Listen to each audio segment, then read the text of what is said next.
In the heart of West Africa, deep within the ancient forests of what is now southern Nigeria, there once stood a kingdom so wealthy, so artistically advanced, and so politically complex that Europeans who encountered it in the 15th century could scarcely believe what they saw.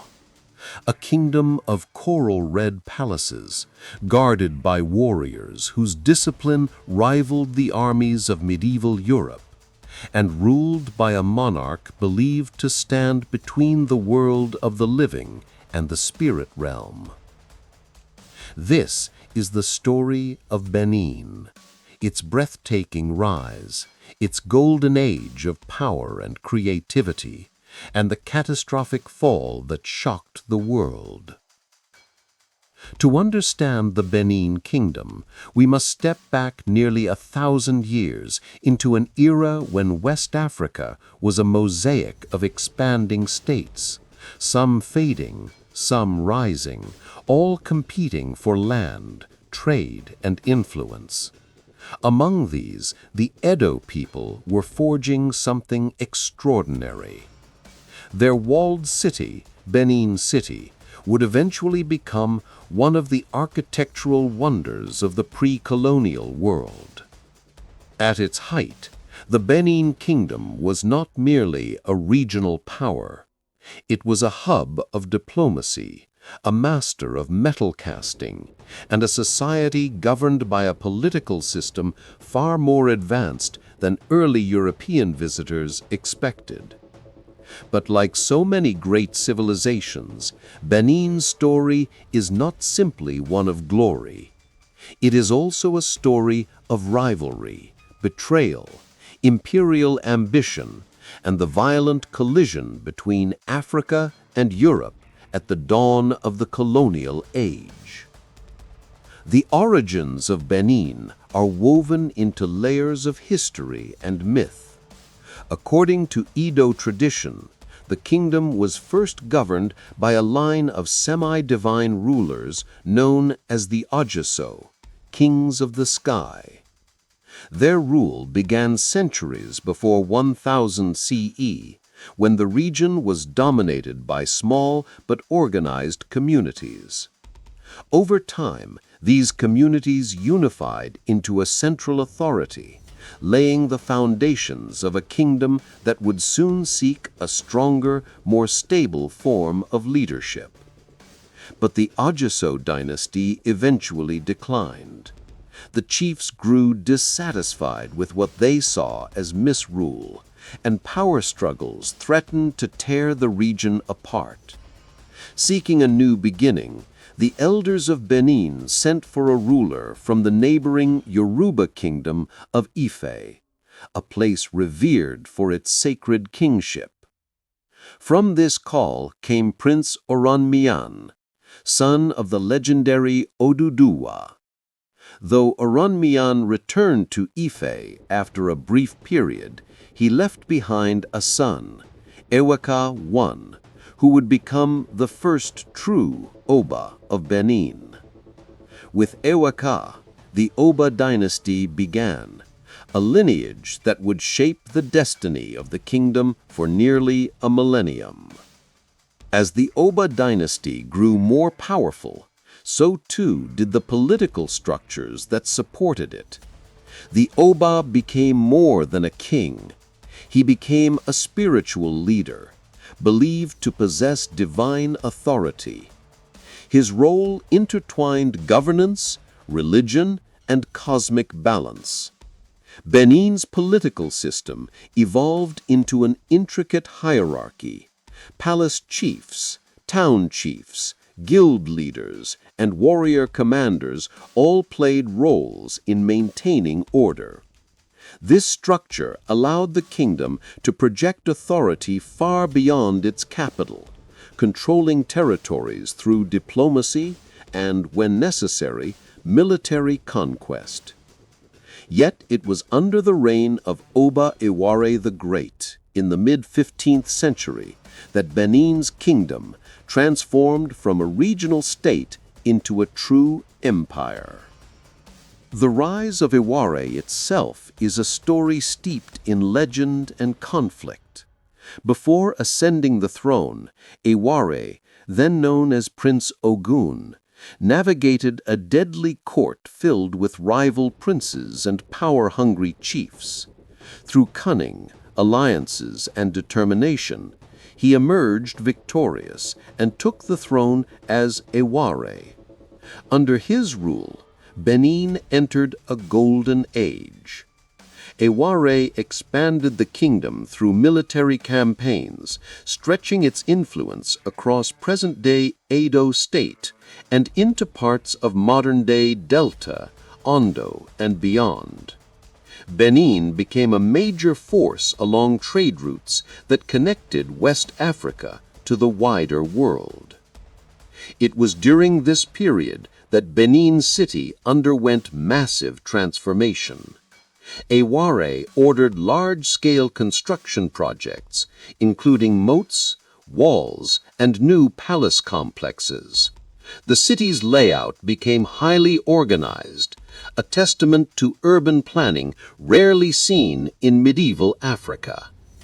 Archaeologists later discovered that the walls and earthworks of Benin, known as Aya, formed one of the largest man-made earthworks in human history, surpassing the Great Wall of China in length when considered collectively.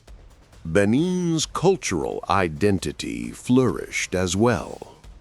Ritual festivals, royal ceremonies, and state processions became defining features of Edo life. But perhaps no achievement symbolized the kingdom's greatness more than the art of the bronze casters.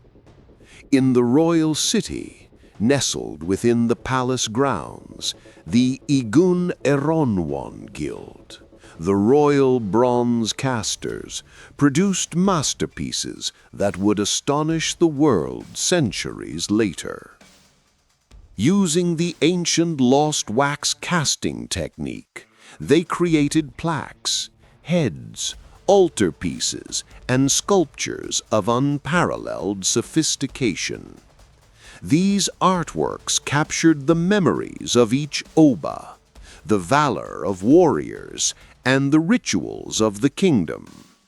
The bronzes were not mere decorations. They were historical records, spiritual objects, and royal propaganda rolled into one. When Portuguese explorers reached West Africa in the late 15th century, they expected to meet primitive societies, an assumption rooted in their own cultural bias. Instead, they encountered a kingdom whose artistry matched and in some cases exceeded anything in Renaissance Europe. One Portuguese chronicler wrote of Benin City as a great city, rich and large, with streets as straight as a rule. European admiration for the city's organization and its art challenged long-held stereotypes, forcing early explorers to reconsider the scale and sophistication of African civilizations. The Benin bronzes became symbols of power, lineage, and continuity, and they would later become the center of international controversy after the empire's tragic fall. The arrival of the Portuguese in the late 1400s ushered in a new era for Benin.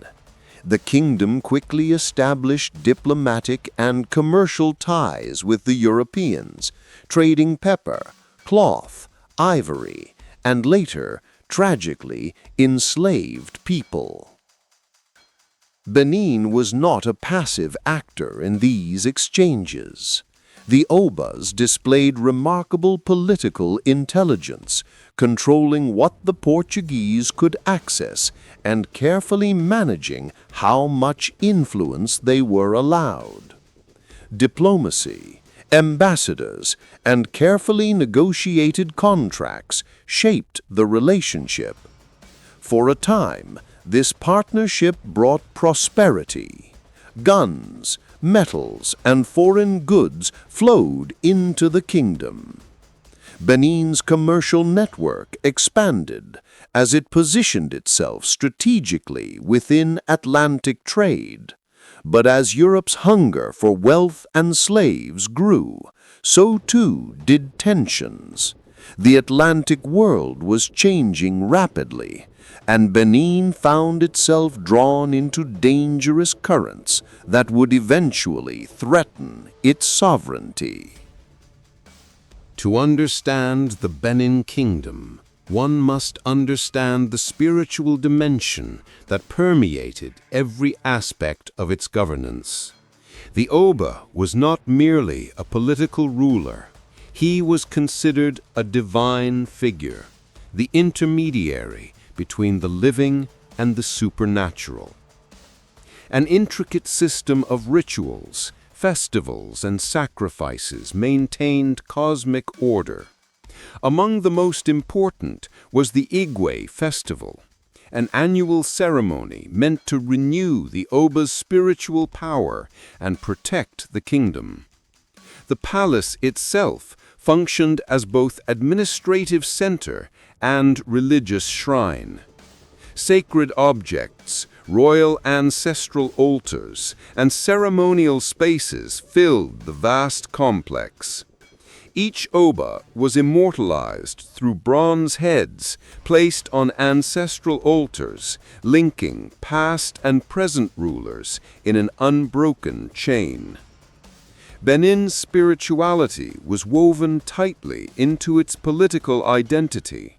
To challenge the Oba was to upset the balance between the human world and the divine, a belief that held the kingdom together for centuries. But no empire, no matter how formidable, can escape the tides of history.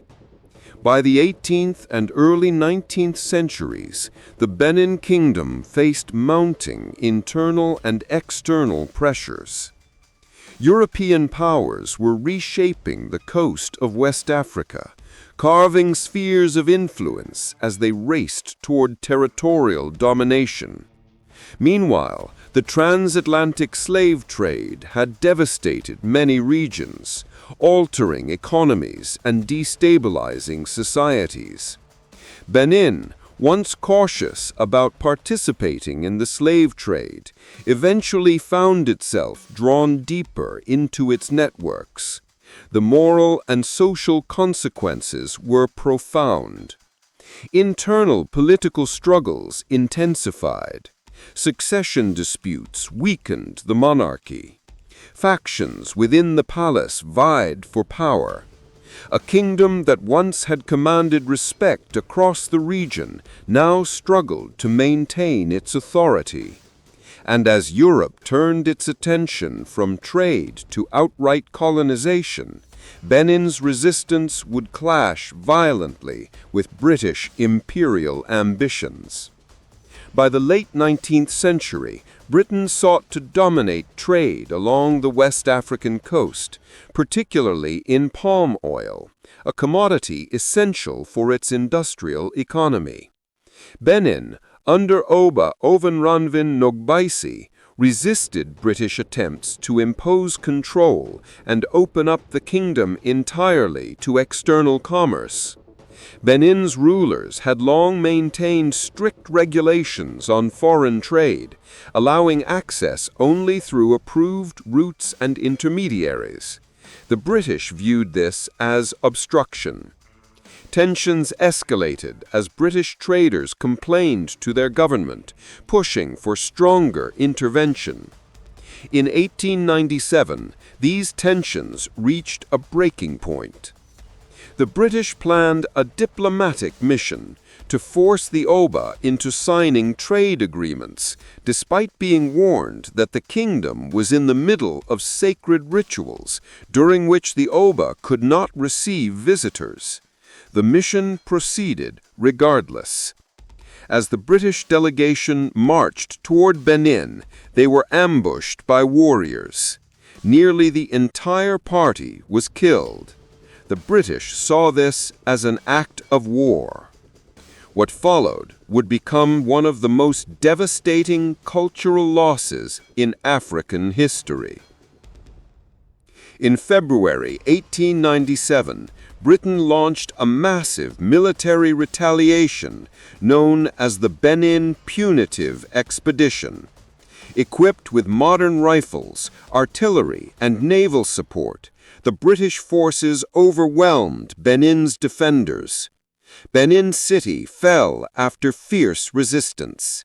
The palace was set ablaze. Shrines, temples, and ancestral altars, repositories of centuries of history, were destroyed. Thousands of Benin bronzes and other artworks were seized, looted, and dispersed across museums and private collections worldwide.